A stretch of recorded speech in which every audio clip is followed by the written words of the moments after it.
वारणा विद्यापीठ वारणा नगर संलग्नित Tatyasaheb Kore institute of engineering and technology autonomous institute, 2 वेळा MBA मानांकन, NAC A ग्रेड, 100% इंटर्नशिप आणि प्लेसमेंट देणारी संस्था।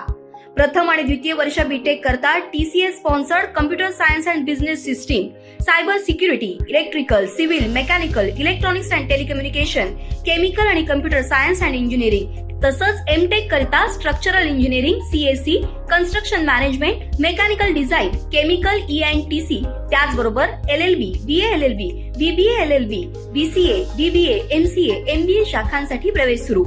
वारणा विद्यापीठाच्या निसर्गरम्य परिसरात हॉस्टेल, मेस, बस, NCC, NSS, भव्य क्रीडांगण अशा सर्व सुविधांनी परिपूर्ण 1983 पासून तज्ञ आणि अनुभवी प्राध्यापकांमार्फत दर्जेदार शिक्षण देणारी संस्था TKIET वारणानगर ऑटोनॉमस इन्स्टिट्यूट। प्रवेश संपर्क 9421 26 19 92।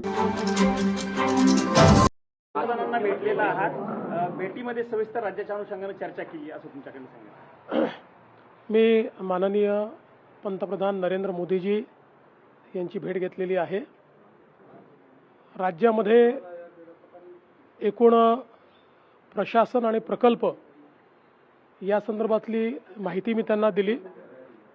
केंद्र सरकारच्या सोबत काही प्रकल्पांची आमची चर्चा चाललेली आहे, काही प्रकल्प वेगवेगळ्या स्टेजेसमध्ये आहेत, त्या संदर्भातली माहिती त्यांना दिली आणि एकूणच केंद्र सरकारकडनं काय मदत अपेक्षित आहे या संदर्भात देखील मी त्यांना जे काही पत्र आहे ते दिलेलं आहे। अतिशय चांगली चर्चा झाली आहे। पूर्वी देखील जेव्हा जेव्हा आम्ही केंद्र सरकारकडे मदत मागतो त्यावेळी ती मदत मिळते, मग ती हायवेजच्या संदर्भात असेल, रेल्वेच्या संदर्भात असेल किंवा आपलं जो काही उत्तन विरार कॉरिडॉर असेल, अशा विविध प्रकल्पांच्या संदर्भात, मेट्रोच्या संदर्भात, आपल्या नदीजोड प्रकल्पाच्या संदर्भात, अशा विविध संदर्भात वेगवेगळ्या स्टेजेसवर जे काही आपले प्रकल्प आहेत त्याची त्यांना माहिती देऊन आणि त्याला कसं एक्सपिडाईट करता येईल या संदर्भातला हा प्रयत्न होता। माननीय प्रधानमंत्री मोदींना भेटल्यानंतर मी निर्मला सीतारामनजी यांची देखील भेट घेतली आणि तिथे विशेषतः जो आपला उत्तन ते विरार हा जो कॉरिडॉर आहे जवळपास 55,000 कोटी रुपयाचा, त्याच्या संदर्भातलं आपण एक जायकाला प्रपोजल दिलेलं आहे, तर ते प्रपोजल परस्यू करण्याच्या संदर्भातली आजची भेट होती। प्रपोजल मोठं असल्यामुळे त्यांनी त्या ठिकाणी एक सल्ला दिलेला आहे की जायकासोबत अजून एखाद दुसरी मल्टीलॅटरल एजन्सी, अशा 2 एजन्सीज जोडून हे पूर्ण फंडिंग करता येईल का, अशा प्रकारचा प्रयत्न करू। आम्ही त्याला होकार दर्शवलेला आहे, त्यामुळे त्याही संदर्भात पुढच्या काळामध्ये आम्ही वर्किंग करू। पण एक पॉझिटिव्ह त्याला आता एक प्रकारे एक रस्ता मिळालेला आहे आणि पुढच्या काळात त्याचे काम आपल्याला सुरू करायचं आहे। त्यानंतर मी माननीय भूपेंद्र यादवजी यांच्याकडे देखील गेलो होतो आणि विशेषतः भूपेंद्र यादवजी यांच्याकडे जे काही आपले पर्यावरण आणि वन याच्या ज्या काही आपल्या मंजुरी आहेत, ज्या थांबलेल्या आहेत किंवा वेगवेगळ्या स्टेजेसवर आहेत, त्याची माहिती मी त्यांना दिली, त्याचा फॉलोअप केला। त्यांनी देखील अतिशय वेगानं ती मान्यता देण्यात येईल अशा पद्धतीनं सांगितलेलं आहे। आता माननीय पियुष गोयलजी आणि निर्मलाजी यांच्यासोबत एक उद्योगाच्या संदर्भातली बैठक आहे। देशभरातले मुख्यमंत्री किंवा इंडस्ट्रीज मिनिस्टर त्याला राहणार आहेत। ज्या औद्योगिक वसाहती आपण केंद्र सरकारच्या मदतीने तयार करतोय त्याच्यामधली प्रगती आणि त्याच्यातल्या अडचणी या दोन्ही गोष्टींवर ही बैठक आहे। आपल्याकडे विशेषतः शेंद्रा बिडकीनला आपण आता ॲडिशनल 8,000 एकर जमीन ही ॲक्वायर करतो आणि अतिशय यशस्वी अशा प्रकारे आपली ही औद्योगिक वसाहत DMICच्या अंतर्गत झालेली आहे। तर त्यामध्येही केंद्र सरकारने काही हिस्सा घ्यावा आणि आपल्याला ॲक्विजिशन करता निधी द्यावा अशी एक मागणी आपण त्यांच्याकडे केली आहे। दुसरं, जो काही दिल्ली नागपूर कॉरिडॉर आहे त्याच्यावर एक औद्योगिक वसाहत तयार करण्यासंदर्भात केंद्र सरकारने सांगितलं होतं, तर सावनेरला त्याकरता 6,000 एकर जागा आपण जी आहे ती ॲक्वायर करतोय।